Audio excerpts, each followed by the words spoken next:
Pizza. Well, Pizza. Anyway, you ever feel you just got to have a summer brew every now and then? Don't you feel that way? yes, absolutely, absolutely. And And how many summer beers do you have in your refrigerator? I have two types of beers right now because I left some beers down at my brother's, which were the Heineken. There's a story behind my Heineken. I have Corona. Yeah, yep, got that. I got Corona Light, So And then I have another beer that is from a local brewery. It is let me pull it up here. It is the Lycum Brewing. So I have this one. Oh, wow. Yeah, so this one is a cool one. So this one's a Rhinestone Eyes Outbite. So it's a little bit more reddish, if you will, but it's got some really good flavor in there. Great beers. Can't help but like them because the name of the brewery is Lycum Brewing. Like them? Like them, so it can't help Hey, but wait a minute. Is it kind of like the way you drink? Yeah, kind of like We should get them on the podcast. They are named right. I think I'm going to be running there in the next month or so because this is part of my my brewery running series. So I have my brewery running series glass. It says Oregon. There's a Washington. There's across the U.S. It says brewery running series, and it says be active, have fun, and give back.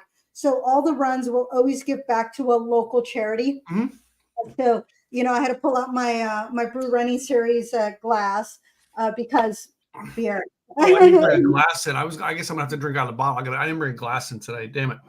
Well, I figured I was going to drink out of the bottle. However, because I thought I may or may not decide to make a michelada as we go through, that's why I took the glass. So not specifically for the beer, but for the michelada if I go that direction. My pizza, it's a broccoli crust pizza. It's Mediterranean style. I forgot. Yeah. So, what toppings do you have on that with the Mediterranean style? So this one has, let me look, it's broccoli and cheddar crust. Mm-hmm. And the toppings, it's tomato sauce, spinach, bell peppers, red onions, garlic, feta, and mozzarella cheese. What I was going to do is I was going to add salami to it, but I forgot. So I'm like, well, I was going to try to run out and get it. I said, I'm not going to worry about it. I'll just have the vegetarian and it's perfectly fine.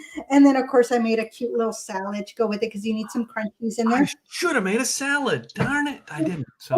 And it's very basic. It is just lettuce, iceberg lettuce, tomato, and cucumber. And then, of course, I did some dill because I love dill.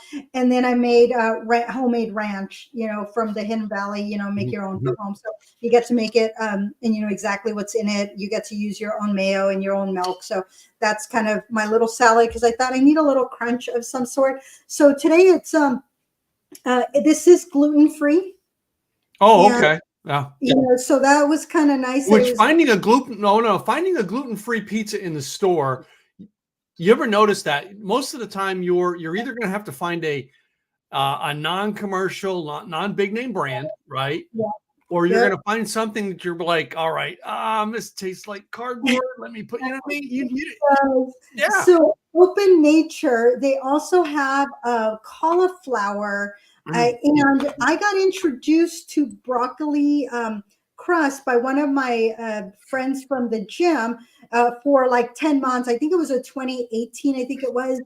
We were going to each other's homes. So it was like 6 of us, 7 of us, sometimes 8. We'd go to one of our homes and then we would host. And we would help each other either cook or bring in different things. But we learned how to make broccoli crust pizza.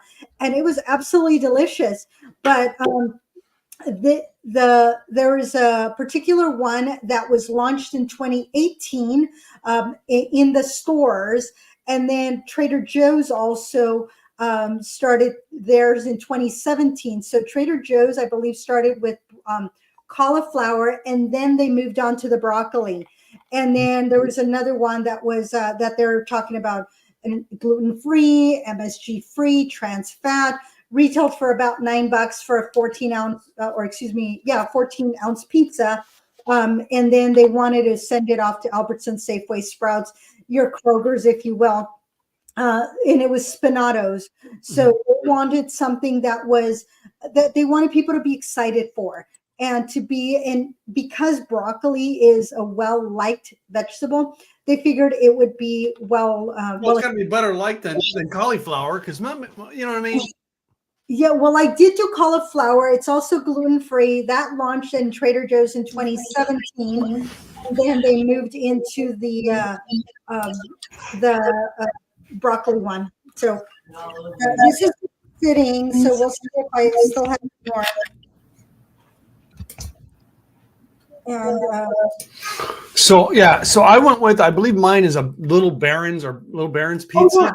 Yeah. And I mean, this is when it comes to store-bought pizzas, I'm very particular because I'm not, you know what I mean? I'm not really into the everything pizza. The big veggie pizza. I mean, there's a lot of stuff like that it just doesn't register with me. I do love a plain cheese pizza, guys. It's one of my biggest things. Plain cheese or a margarita pizza. All right, I'm in heaven. But the one that, I mean, I can never find it in the stores. I love getting it for like Papa John's or Domino's, Pizza Hut, and then a lot of your independent pizza places is a mushroom pizza, right? Oh, yeah. Mushroom, red sauce. My daughter and son had a pizza here a couple weeks ago that they got was a white sauce pizza. It tastes all right, just not for me. All right, it didn't. I like a red sauce. I really want to, over the years I perfected my ribs, as most people know. I've perfected my barbecue sauce.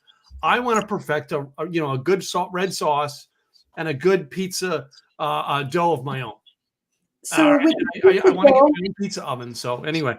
Oh, nice. So mine's like Tony's pepperoni, right? Which covers the basics. I mean, probably the most popular pizza is pepperoni. Yeah. I will say this. There's one thing that I'd like to add to my pepperoni pizza, but I didn't because I know people get offended by it, and that is pineapple. I'm a pineapple and pepperoni guy. I love pineapple on pizza, and I get that was one of my questions when I was doing my podcast. Pineapple, does it belong on pizza? Yes or no? And that is the one thing people have. I don't like that type deal. But to me, I cooked this and I haven't cut it. This is a stone we have. This stone here was my Christmas present, and we take the stone and we've done them on the grill. Okay, yeah. All right, so I've heated my grill up to about 400 and put a pizza on it on the grill. It's just I have a problem of putting it on the grill and then thinking I can pick it up. You can't. No. Do not do that. So anyway. Very hot. But yeah, standard in our house, we have a standard pizza cutter. Okay, I have. What do you have for your To me, gotta have a pizza cutter in your house. Yeah. It's like one of the most important knives. And my pizza's I cooked it on the rack, so open flame, not on the stone. Okay. It's a little crispier. That's one of the things I do like on mine. I do like crispy, yes. I used to buy my pizza dough from Wild Tree. They're direct marketing, if you will. I found that Safeway would have actually it wasn't Safeway, it was Kroger. Kroger would have the dough, the pizza dough. And so I would buy it there. But one of my favorite pizza doughs is from Bellagio's Pizza. I'd spend, what was it, like, I don't know, $4 or $5 for it. And then they'd flour it and I'd bring it home and I'd make I do the thing. The nice thing about Bellagio's is that some of the crusts, you have to cook them before you put the toppings. And with Bellagio's, didn't have to do that. I could just put my toppings, which usually consisted of my pizza sauce, a Genoa salami, mushrooms, and tomatoes. Now, tomatoes was a hit and miss. It just depended because sometimes I wanted tomatoes, sometimes I didn't. Sometimes I would add the tomatoes after the fact because sometimes with tomatoes, they'll get a little watery. But definitely my Genoa salami and mushrooms were my two go-tos. Throw it in the oven and it would just cook beautifully. So I do like to make my own pizza. And then, of course, I got the recipe for the broccoli crust, which I couldn't find, and I know I have it in my email. So I found another, another recipe online that I went, okay, this one sounds okay. And it's from Hungry Happens. And I thought that I love the name. So Hungry Happens, thank you very much for the broccoli crust pizza, low carb, gluten free. It's the broccoli crowns, eggs, shredded mozzarella, Parmesan cheese, garlic, fresh parsley, onion powder, dried oregano, salt, black pepper to taste. And that's just the crust. Then the toppings, the way that they made it was with mozzarella, pepperoni slices, and grated Parmesan. And then you garnish with chili flakes, parsley, and marinara for dipping. But it's all about utilizing your oven, the parchment paper. You want to make sure that your broccoli is steamed whole for about 8 minutes until it's fork tender. Then you transfer it, you remove the stems, and then you chop the florets very thin. You transfer the cheesecloth or thin to get all the, wring it all out. You want the liquids. You want it as dry as possible. Then you're going to combine the broccoli florets, the eggs, the mozzarella, the Parmesan, the garlic, the parsley, the onion powder, oregano, salt, and pepper. Then you throw it onto the baking sheet after you've mixed it and flattened it, spread it out, pack it together, form into the oval shape, and you cook it for about 25 minutes until golden brown. Then you can put your toppings on it. Okay. So very easy to make. It really is. And it's, like I said, it doesn't sound easy to me, but that's, I guess you and I's terms of easier to me is take out a packet, put in oven. But which I did do today. So, and then I decided to go with Corona. Well, no, I also have, because we talked to summer ales. I have this one here. This brand of beer has quite a bit of good summery. Oh yeah. Uh-huh. Yes, this is a Berry Wise, but they have a summer shanty, right? Berry Wise is just the one I have, and I'm trying to think if they're twist off or not. They are. Yeah. Those are twist off. So just as a reminder, if you are putting lime now, the interesting thing is if you get a Corona in Mexico, they will not give you a lime. Don't be offended. But because I don't have a thick enough thumb, what I do once I've put it into the bottle, my hands are clean. I'll just do this and then very slowly turn it around, get that lime all the way to the top, let it sit for just a few seconds. And then when you turn it around, you got to do it nice and slow because otherwise it will do this and you'll make a mess and you don't want that.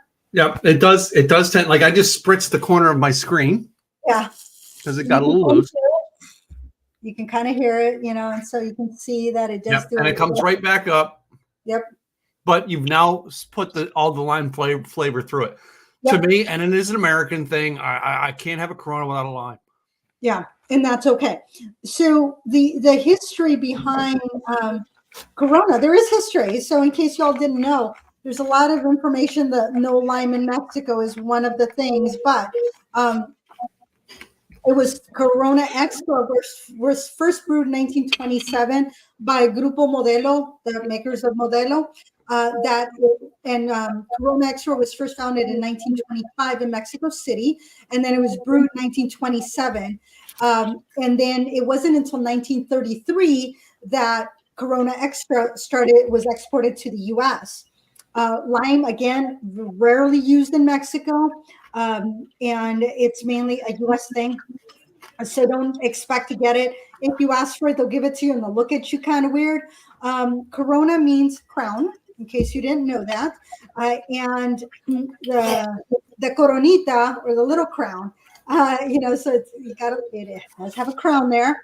The animals that are here are griffins. Yeah. And so those are your little griffins. And they make great micheladas. So micheladas is just the thing you drink for breakfast. It's like a Bloody Mary, and it's not it's just with the tomato juice. It could be a Bloody Mary mix. It could be the tomato juice, or it can be the clamato. Then, of course, you would use Worcestershire sauce. In Mexico, they will use Maggi here, Maggi. So instead of soy sauce, they use this. That gives it the salt. Of course, there's going to be lime juice in there. There's going to be hot sauce. If you are using a spicy Bloody Mary mix, then you don't need any more hot sauce. Ground pepper, if you like, some ice. And normally, traditionally, it will be not only a lime wedge on the edge of the of the glass, but it'll also have a shrimp. And usually they will lime it and put tahini or some kind of chili salt or just salt on the rim of the glass. It is one of the best-selling beers in the world.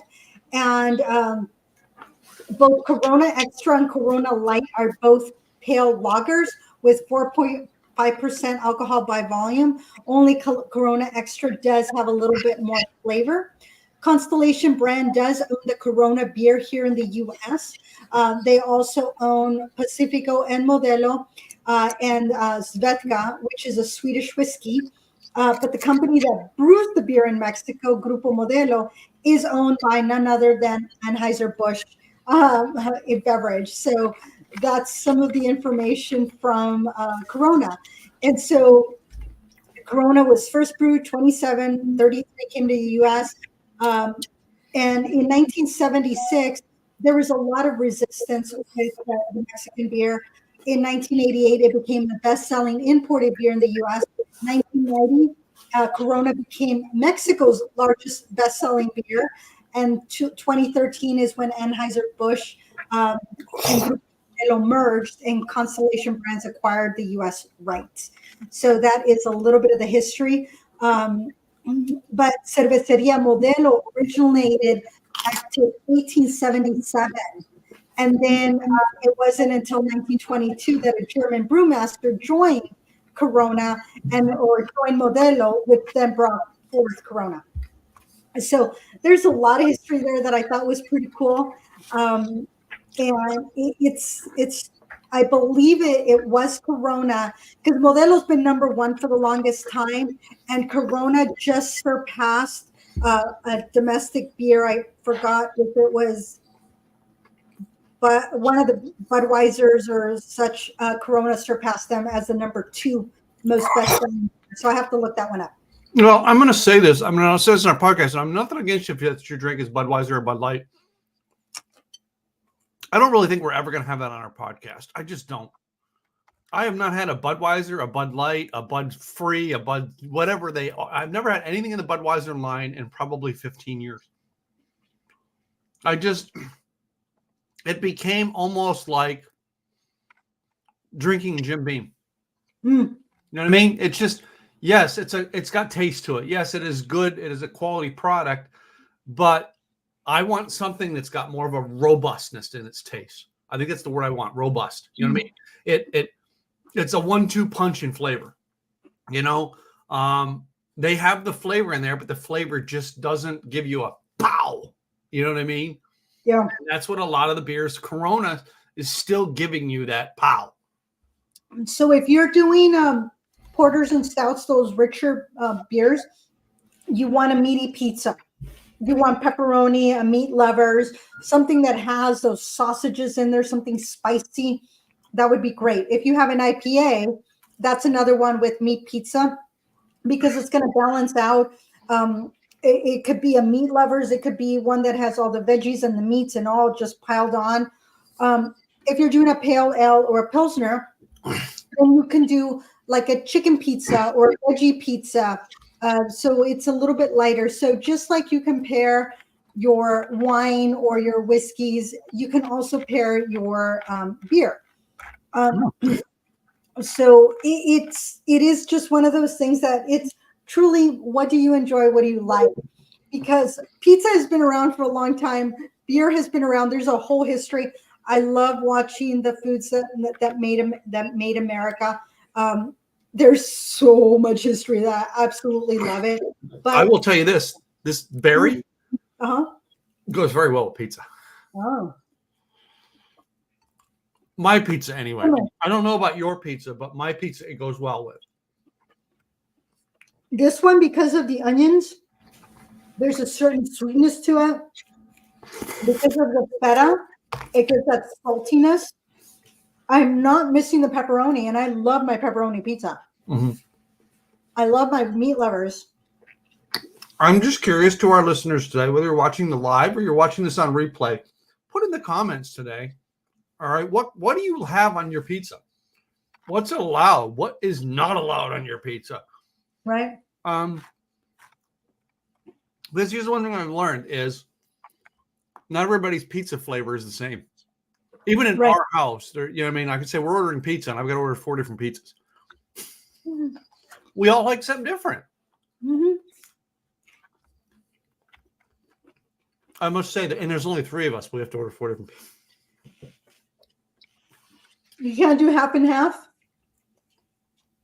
I do a lot of half and halves. I hardly ever get a full pizza. Like I think yesterday we did. We got a full pepperoni and a full everything pizza. Okay. No. What did I do with my fork? I lost my fork. Give me a second. And I think it's because yesterday afternoon, Gwen basically said, go get that pizza in the freezer. I'm like, that pizza in the freezer I was saving that for Monday night for the podcast. Yeah. So we had to order a pizza. Well, pizza's been around for a long time.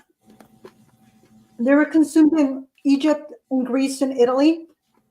But truly, the more modern pizza was developed in Naples, Italy in the 18th century. And it was truly for the poor man, the poor worker. Something easy to go. And so oh my goodness. Pepper. I put ground pepper on my. Oh, yeah. By the way, I like the pepper flakes. I usually love it. I don't have it on today's. But that makes a pizza. Anyway. So yeah, in Italy it was like the American sub or the American hamburger sandwich over there. Yeah. And so it was just something simple and sold it by street vendors that would slice it up to fit people's budget and their appetite. Most people didn't want a whole pizza, but yeah. Oh yeah. What's allowed on my pizza? Cheese sauce, pepperoni, black olives, onion, green pepper, sausage crumbles, bacon, cheese, and more cheese. Wait a minute. I got to put this one in. Unless it's Hawaiian, then it's ham and pineapple, baby. Right. Love it. I used to love the pizza port at Disneyland, where it was the barbecue with the chicken and the cilantro and the purple onion. One slice of that was like the best thing to have, for dinner. I remember way back when. But the original budget friendly in Italy was salt, lard, basil, cheese, and tomatoes. That's what it has. So it was a veggie, but not, lard. But then as Italians started to move, then because of the low price, it, started to spread around the world. And it wasn't until 1889 when Italian unification occurred with Umberto I and Queen Marguerite, that she had gotten tired of the French fare and said, hey, Mr. Chef, I want something local. Yeah. So he made her 3 pizzas. One was essentially a cheese, lard, and basil. The other one was a white bait, which I couldn't figure out exactly what it was. It just sounded fishy to me. And then the third, which is what she liked the most, was mozzarella, basil, tomatoes. She loved it so much, she named it after herself. So now you know that when you have a margarita pizza, it was named after Queen Margarita, and she named it after herself. But she's the one that got the world to say, oh, pizza? It's not for just the low life. And it got elevated. So really, truly, she put the pizza on the map. And it has, in 1934, it was when it became even more popular, post-war pizza. It became a truly Italian food, and it really started to spread a little bit more. But the first dedicated pizzeria was in New York, of course, in 1905. And then, of course, as the Italians migrated, it moved to Chicago. And so now you have the Chicago deep dish, the Rocky Mountain pie, the Hawaiian, then grew in popularity. And then, of course, in 1950s is when it became more of a staple. And when foods really started to change, freezers, frozen pizzas, you were able to buy it at cheaper prices. And so that's when it really started to take off. Now it's so popular. I mean, people, like you said, Papa John's, you can go get it and get it ready and then throw it in your oven. You have it fresh. You can get frozen. You can make your own. So yeah, to me, it's make your own. To me, you know, of the three biggest chains out there that are chains, which are Papa John's, Pizza Hut, and Domino's. There are other ones. Those are just the three majors. And I get it. In your part of the world, another one may be more major than that. Either one of those three, but those are the three you can find nationwide.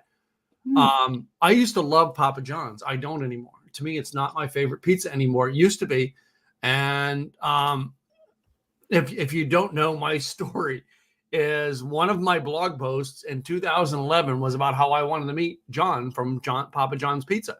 Okay. And someone in 2013 found in his corporation found my blog post and arranged a phone call for him to talk to me. Nice. And never met him in person, but he did say to me when we were on the phone, he said, when you were up here, he says, you know, reach out to my team, and yes, I'd love to meet you. You know what I mean? Keep me informed. And I know he's not with the company anymore. Okay. And that may be because, you know what I mean, the taste of it has just changed. I always thought Pizza Hut was very greasy. It was a greasier crust, a greasier, oily base to it.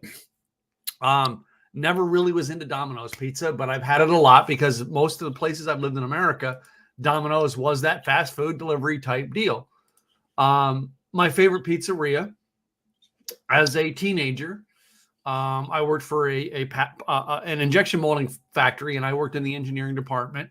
And my favorite place to go to lunch was this small pizza place next to the I forget what, I think it was an Acme store and a James Way store in that shopping center. And it was a family-owned pizza company, and I think that pizzeria is still there till this day. But it was one of their sons that ran that one, and he was the son that made the sauce. And I remember, I mean, like, and their pizza had very little sauce onto it, but boy, that sauce, like the beer we said, gave the punch. I mean, stuck out, right? Yes. To me, I've always been a New York thin crust type person. Yes. I'm not a Chicago thick crust person. Nope, I don't like that thickness. That doughiness. Yeah, no, not for me. A lot of people making your flatbreads and stuff, they get into it's like a combo between the doughy and the hard crust. Yeah. And it's tough for me trying to find a good one, but I always try them. I go to a bar that has, and they list them as flatbreads. Yeah. Not pizzas. And to me, some of those can be some of the most interesting tastes because sometimes they're in between. But to me, if I go into a small town and I see a hometown Sal's, Frank's, George's, Lisa's, you know, Gladys's, Tim's pizza joint, that's mostly likely is the one I want to go try. Yeah. Usually it's almost always something different. It's not, you know what I mean? Again, the three, they're just like your fast foods. It's consistent taste worldwide, no matter where you go with the three, but it's that hometown feel. Pizza always to me was a hometown feel. If I go and I don't have we have one here called Palio's, which is a very interesting.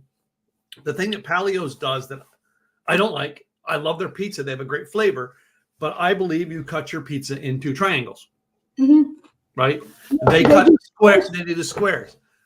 It shouldn't affect the taste, but that does affect the taste to me. That's not how a pizza is supposed to be eaten. That's because the middle doesn't have a crust, or at least not the edge crust that gives you that nice crispiness. Yeah. That when you get a triangle. Remember a couple years ago, some of the people came out with this stuffed crust type idea. I'm like, nah. No. To me, it's that how that edge is. See, on this one here, it's an edge. It's not really a bent over crust that's looped up. But to me, I like that looped up. And it's almost like that's the part that was bread that puffed up. The rest of it kind of stayed flat. You know what I mean? Here we have, I don't know how far it's gone, but we have Mod's Pizza. The thing about Mod's Pizza is that you pay for whatever size you get, small, medium, large, what have you. They put whatever toppings you want, no matter how high. So if you tell them put more meat, they will. If you say put more, they will pile that pizza as high as you want. Now, I don't think most people will pile it on too high, but they will get exactly what they want. And then they will salad the same thing. So you know exactly how much you're going to spend, and you know exactly that they'll put whatever you want on it, and then they'll bake it for you. Wait a minute. That sounds like a concept I heard on a TV show called Seinfeld. Do you remember the episode where Kramer was like, yeah, we're going to do a make your own pie? And he come in and there's like, the guy's like, yeah, I like this idea. So he starts putting things on. And the guy goes, what are you doing? He goes, no, that's what I want on my pie. No, you don't put that on pizza. You're fired. Get out. I'm going to have to look that one up because I don't remember it. I don't remember the episode, but I remember him going, well, I want to do it this way. Well, that's not how you make pizza. But it is. You make pizza however you want. Mm-hmm. So anyway. So I will tell you, my mama would rather drink a beer out of a bottle rather than a can. She did not like drinking out of a can. Would say no. I'm not a can drinker. I will take a can and I will bottle it. Yeah, it's a glass. Put it on. Yep. So that was mom. So I went to visit mom, at the cemetery while I was down in California. And so my brother's the one that drank Heineken with her. I didn't. She drank whiskey and wine with me.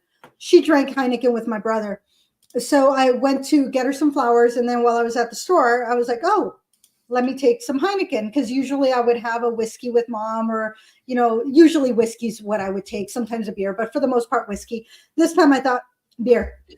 So I ended up making a little bit of a mess, dropping the bottles. It spilled over just ever so slightly, was coming out, made a mess. And so cleaned it up and had my beer and then drove to my brother's. And so I'm telling my brother the story.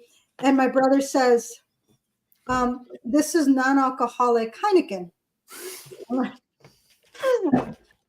And then he says, you do realize mom said, screw you. Why the hell would you do this? And that's why all of that happened to you, was my mom going, don't be giving me that stuff. Don't you give me non-alcoholic stuff. If you're going to give me a beer, you better give me a good beer. So I thought it was the funniest thing. So yeah, the Heineken ended up staying with my brother. So I did drink a Heineken while I was down in Southern California, non-alcoholic, so with mom. So that's my beer story. I did taste Corona non-alcoholic. It actually has good flavor. Well, no, they do. Remember, I think it was January of 23. We did the episode of non-alcoholic beers. Yeah. All right. And I think it was Heineken and Corona non-alcoholic that actually had the better taste. And Corona tastes better than Heineken. Of course. All right. Until I had Corona, I didn't believe that, because I remember my drink for the years was Heineken and Amstel Light, which is same company. And now it's Corona. And I almost always have. And I want to think, I think I got another 1, 2, 3, 4, 5, 6. I got another 6 bottles of Corona in there. But I also think I got a 6-pack of Yuengling cans in there as well. Uh-huh. Almost always have a couple flavors. I used to have a lot of Shiner stuff here. And I was going to go buy some more Shiner because we're in Texas. Shiner ales in Texas are just a thing. Yeah. But I noticed the one thing you put in the notes today that I wanted to bring up is there is a pizza and beer day. Uh-huh. I mean, and I know last year we did we did the calendar last year more than we are doing it this year.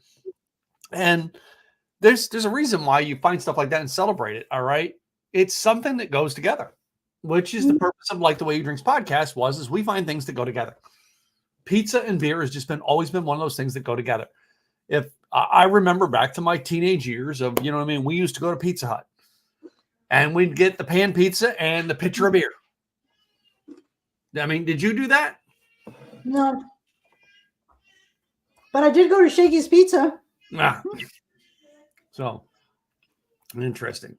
Yeah. But as I got older, yes, we would go to a pizzeria. There was another one, Round Table. Yeah. At Round Table, we get the pizza and the pitcher of beer. Yes. But I was mid to late 20s versus my early 20s. But, yep. So, anyway. I really like this Mediterranean pizza. And it goes very well with my Corona. I have yet to have, and I mean, this is just a true thing. I've yet to have a bad pizza beer combination. Mm. I don't think I've ever had a bad pizza beer combination. It doesn't matter what your pizza is, doesn't matter what your beer is. I've never had it. And I like how you put it today's notes. You talk about how different beers go better with different things, which is part of why we have the podcast. But think about that. If you like it, it's going to taste good. Yeah. I will say that the one time that it was, I didn't really care for it. It was because it was just not the best pizza. It was very expensive, but the service was horrid. The pizza was bad. The beer was the only thing that was good, but you really can't screw up beer. You know, beer is beer. You know, you know exactly what you're getting, you know, and they ended up closing very quickly. So they were not around for more than maybe 6 months here in Wilsonville. But I was like going, wow, that's a pretty pricey pizza, but okay, let's try it out. And it was just, you know, attitude in there and bad pizza. It's like, well, we're not coming back. So that was the one time. And it was not that I didn't care for pizza and beer. It was just, you know, bad. You know, I was already feeling, eh. So if you're going to a place that treats you well, you know, or you get delicious pizza, you know what? No matter what beer you pair with it, you're gonna love it. Megabyte is one. You know, you can get what you want there. One we have here, Bellagio's, they don't have beer, but it's really good pizza. They'll even do pizza by the slice depending on the day. So if all you want is a slice versus a whole pizza, I love their crust. They're the ones that I go and I would buy pizza crust to make my own pizza. I do have my pizza wheel if you want, so that way it gets all crusty. Because that's the thing is I like my crust to have that little bit of crispiness because I like it thinner. So, and some people don't want that. They want nice and soft. No, I don't want a soft, you know, crust. I want a little bit of, you know, crunchiness. Crunch to it, yeah. Yep. So that, and then of course I love pairing a Caesar salad or just a green salad with pizza. It makes me feel like I'm eating healthy. Yeah. Well, so, yeah, to me, and if you remember, I don't remember if Pizza Hut had it. I think they had a salad bar. The old sit-in pizza place, Pizza Huts, used to have a salad bar that went with them. And I know there was a lot when I was in the New England states, there was a lot of pizza places that did have a salad bar, right? But I do remember some of the joints that we had around here actually had a side salad that you could get, and it was always like a small side. Shakey's and Round Table. Round Table had the full-on bar. Shakey's, I think, depends on where you went, would have a bar. If not, you could get a side salad. But that always tastes good, you know, having a little bit of a crunch there. It makes you feel like you're eating healthy, even though, you know, most pizzas aren't the healthiest. But this particular Open Nature one, half a pizza is 340 calories and a whole pizza is 690 calories. You still have, sodium is a little bit higher on the broccoli than it is on the cauliflower. 800 milligrams of sodium in this one, 45 milligrams of cholesterol, and 32 grams of total carbs. But it does have 17 grams of protein. So that's Open Nature. They have both the broccoli as well as the cauliflower, and they have the regular one, but I think I like the broccoli a little bit better than the cauliflower, and it could have been because it has a little bit more of a crunch to it for the same amount of time. I think the cauliflower, if I left it in a couple more minutes, I think it would have had that crunchiness that I like. Cauliflower usually crisps really quick, though, doesn't it? When you make a cauliflower crust, less than this one. The broccoli crust up more quickly. So I had left this one in for 11 minutes. And it was all perfectly crusted. My cauliflower one at 11 minutes, it still had a softness to it. Oh wow! Yeah. On the rack or on the plate? On the pizza stone. On the stone, yeah. I think that's where you put it on the rack. And I think the rack though, on the non-dough, like I did, I think you got to watch them on the rack. So in other words, put it on the rack for the first. So say it's a 20-minute cook. Put it on the rack for the first 7 minutes. Okay. And then slide it onto the stone and put the stone in the oven. Oh, see, I left the stone in when it was preheating so that my stone was already warm. when I put the pizza on it, because otherwise I think it'll take longer. I wanted my stone hot to begin with. Well, that is one way to do it, but the point of doing the on the rack is it's almost, you think about that, it's like an aerated heat. So there's something, you know what I mean? But whereas the stone would cause it to be the moistness in the center. Here's that's that heat's making the crispness underneath, and you do that for the first part. All right. If you do, I think the cauliflower crust is the one that will burn on you real quick. So you have to do it for half the time and then slide it onto the stone. What did happen was that the first time I used my air fryer with with reheating my my cauliflower, it like quickly, I was like, I checked, I could smell it. I went, oh shoot. And sure enough, it was already a little bit overdone. I mean, it was still edible, but I'm like, oh, this could have used less time, most definitely. It's just there's a key. Don't burn your pizza crust, because it really does affect the flavor. It always does. Yeah. And that one was overcooked, but it wasn't burnt. It was just crispier. So I had a very crispy pizza, and I said, well, I like crispy, but this is a little much. It's okay. Did all right. But yeah, no, this was a fun one. You know, I specifically got this pizza for this podcast. So it wasn't like I had it in the freezer, but I would eat this. It's not like it's out of the ordinary that I would get something like this. Cool. $5. Really? I don't know how much. Gwen got to go shopping a couple of weeks ago. I don't know how much we paid for this one. I'm sorry, I just don't. But yeah, it was on sale. It's normally about $7 or $8, but I got it on sale for $5. You know, I like the Screaming Sicilian. That's another one that's pretty good. Usually that one on sale runs for about 10. If it's not on sale, it's about 16. But sometimes it's like, you know what, if I'm going to be spending 16 to 20 bucks on a pizza, I think I'd rather just have it freshly made, not frozen. Yeah. You know, so, and I don't want, you know, when they put those rised, you know, the self-rising, no, don't want that. You know, I want my thin crust. That's what I go for. Again, I don't want the doughiness. I want the crispiness. And if I need to leave it in a little bit longer to get that, I will. Yeah. So, but yeah, find what you like, and then find the beer that you enjoy. If you're having a pizza during the winter, maybe you have, you know, a stout or something richer. But maybe if it's in the summer, you have something lighter.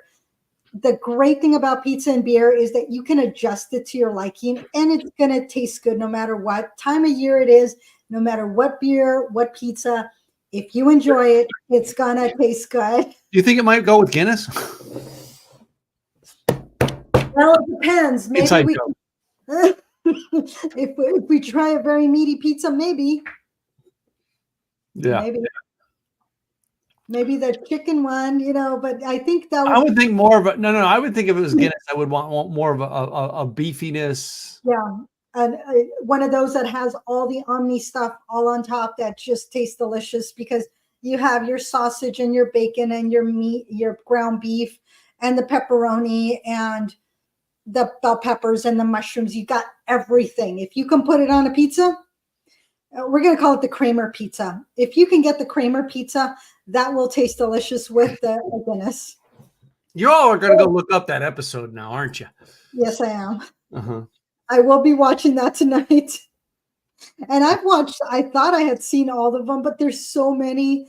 And there's a whole story with Seinfeld that it almost did not get released because it bombed as a pilot. Yeah. But it was like, no, somebody believed in it so much that they said, no, we gotta keep going. And it just became this something about nothing or show about nothing. I got to tell you, that's one that Gwen and I haven't gone back to watch.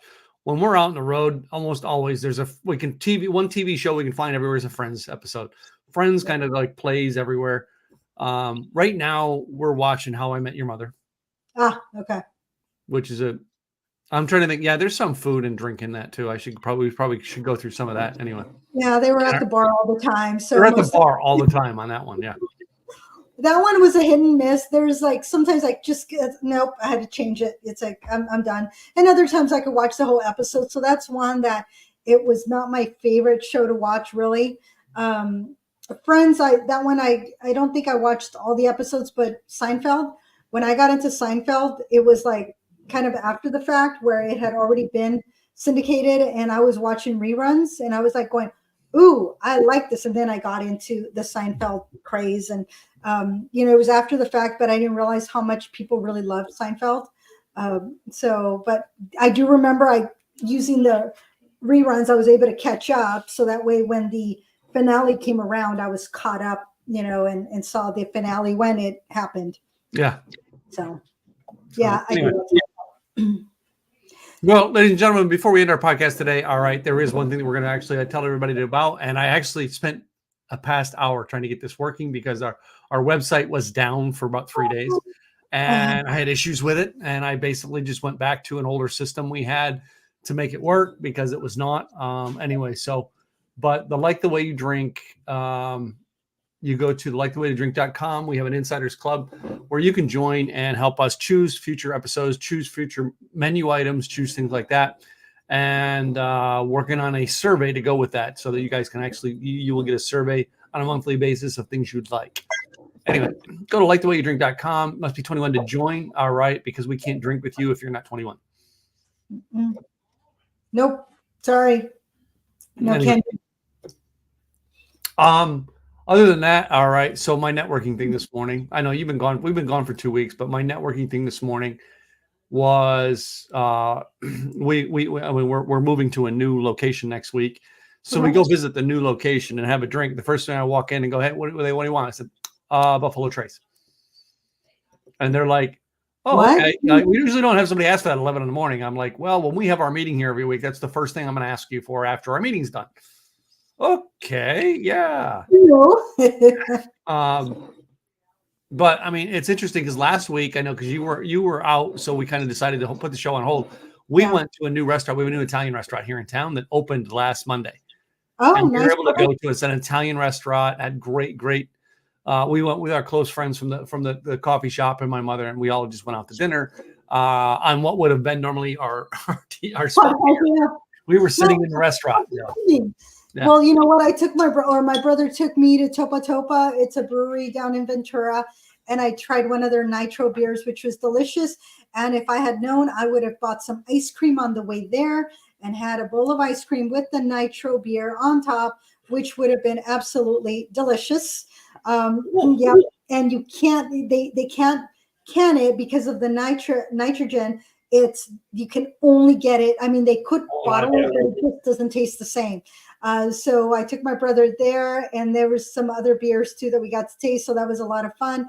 Did a little clip that I uploaded because it's just, when you travel, you got to try something new. So Topa Topa, thank you so much for taking care of my brother and me last Monday. That was a lot of fun and a lot of good brews. So if you're ever in Ventura, more about these places we go visit, make sure you like our Facebook page because we post it all the time over there. Yeah.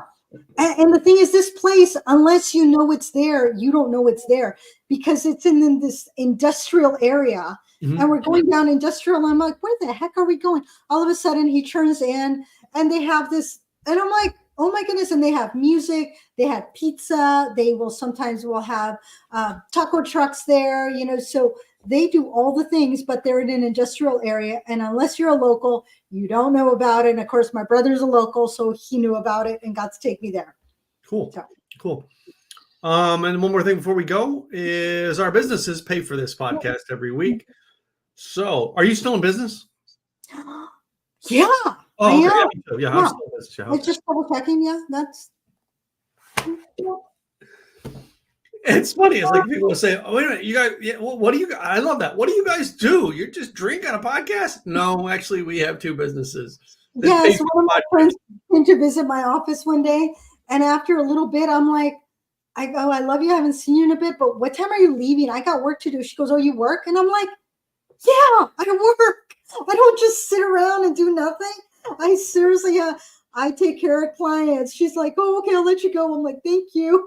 And I felt already because I was getting a little antsy because I'm like, I got work to do and I want to spend time with her, but not during work hours. So it's just kind of funny how people don't understand that when you have a business, you actually work. You have to work. Imagine that. So we're going to start off with giving a shout out to our businesses. All right, both that and the websites, so you can find out more about us. Gladys, you go ahead and tell us about your business first. All right. Well, Gladys Boutwell, Insurance by Design, helping employers become employers of choice through providing employee benefits, because employers are struggling to find good staff. They're competing against bigger businesses. And guess what? Sometimes all employees need is knowing how much you care about them. And by showing them how much you care, they will stick around. You will attract them, which means that as you're doing this, your business will continue to grow. So go to insurancedesignpros.com to check out my services, Oregon, Washington, California. Although if you're at any other state, I will help find you somebody. And if you're ready to start the conversation, go to enrollnoworegon.com. And that is my calendar link. Gladys Boutwell, Insurance by Design. And this is my co-host.